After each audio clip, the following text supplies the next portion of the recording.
Recently bubble টি খেতে চলে গিয়েছিলাম ধানমন্ডি ২৭-এর চা মিচিতে, যেটা আমি অনেকদিন ধরেই শুনছিলাম। আর এটা হচ্ছে ধানমন্ডি ২৭-এ বাংলাদেশ আই হসপিটালের সাথে। তো এটার ইন্টেরিয়র ডিজাইনটা আমার খুবই পছন্দ হয়েছে। এখানে ঢুকতে এরকম একটা সুন্দর একটা পেন্টিং আছে, যে পেন্টিংটা বাস্তবে দেখতে অনেক সুন্দর। দেন এখানে একটা ঝাড়বাতির মতো আছে। ওদের ইন্টেরিয়র ডিজাইনিংটা আমার খুবই ভালো লাগছে, খুব সুন্দর করে ডিজাইন করছে। যদিও জায়গাটা অনেক ছোট, বাট অনেক সুন্দর গোছানো। দেন এখানে একটা দোলনা আছে। তারপর এই হচ্ছে ওদের টোটাল স্পেসটা। এতটুকুই রেস্টুরেন্টটা। এখানে থেকে ডিরেক্ট তোমরা কিচেনের সামনে দাঁড়ায় চাইলে তোমরা কিভাবে কফিটা বানাচ্ছে তোমার সেটা দেখতে পারবা।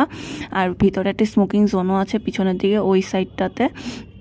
আর এই হচ্ছে এদের কিচেনটা যেখানে, আর এইটা হচ্ছে একটা কর্নার যেখানে ওরা ওদের মেমোরিজগুলো কালেক্ট করেছে। আমি নিয়েছিলাম ওদের লার্জ সাইজের চামিচি স্পেশাল বুবা টিটা, কারণ ওদের রেগুলারটা তখন অ্যাভেলেবেল ছিল না।